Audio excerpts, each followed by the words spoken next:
अब से थोड़ी देर पहले पश्चिम बंगाल से बड़ी खबर आई है।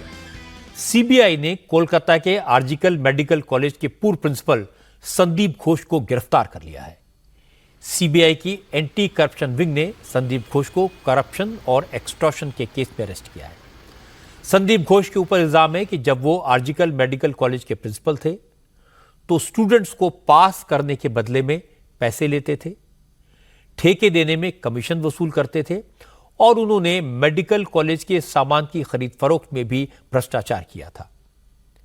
आरजीकर मेडिकल कॉलेज के डिप्टी सुप्रिंटेंडेंट रह चुके अख्तर अली ने 2 साल पहले बंगाल सरकार के हेल्थ डिपार्टमेंट को सारे सबूतों के साथ संदीप घोष के खिलाफ शिकायत की थी, लेकिन उस वक्त कोई एक्शन नहीं हुआ।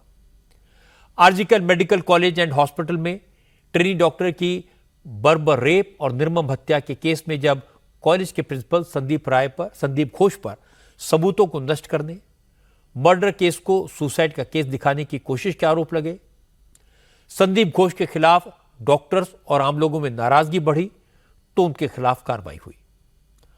कोलकाता पुलिस ने ही अख्तर अली के इल्जाम पर 2 साल के बाद डॉक्टर संदीप घोष के खिलाफ एफआईआर दर्ज की। हालांकि कोलकाता हाई कोर्ट ने करप्शन के केस की जांच भी सीबीआई को सौंप दी और 25 अगस्त को सीबीआई ने संदीप घोष और उनके करीबी लोगों से जुड़े 14 ठिकानों पर रेड की। तब सीबीआई के अफसरों ने कहा था कि उनको संदीप घोष के खिलाफ काफी मटेरियल मिला है और आज उनको सीबीआई ने अरेस्ट कर लिया। संदीप घोष के खिलाफ ईडी ने भी मनी लॉन्ड्रिंग का केस रजिस्टर किया है और आगे चलकर ईडी उनको अरेस्ट भी कर सकती है। संदीप घोष की गिरफ्तारी पर तृणमूल कांग्रेस के सांसद सुखेंदु शेखर रे ने इंटरेस्टिंग ट्वीट किया। उन्होंने लिखा, मिडिल स्टंप तो गया, अब आगे क्या होगा।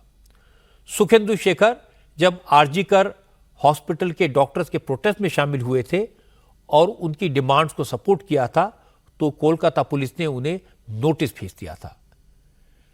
टीएमसी ने भी सुखेंदु शेखर के व्यवहार पर नाराजगी जताई थी।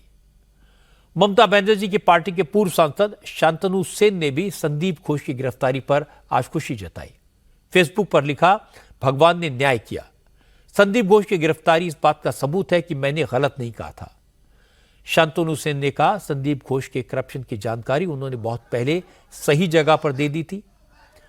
शांतनु ने कहा कि अगर उस वक्त उनकी शिकायत पर कार्रवाई की गई होती तो तृणमूल कांग्रेस को आज ये दिन नहीं देखना पड़ता।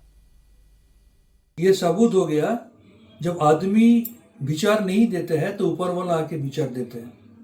2023 को 27 फरवरी आरकेएस चेयरमैन का पोस्ट में हमने जब ज्वाइन किया आरजीकर में, ये जितना करप्शन का आरोप में संदीप घोष को अरेस्ट किया है और हर एक करप्शन को हम निकाला था, उसके खिलाफ स्टेप लेने का कोशिश किया था, उसको रोकने का कोशिश किया था।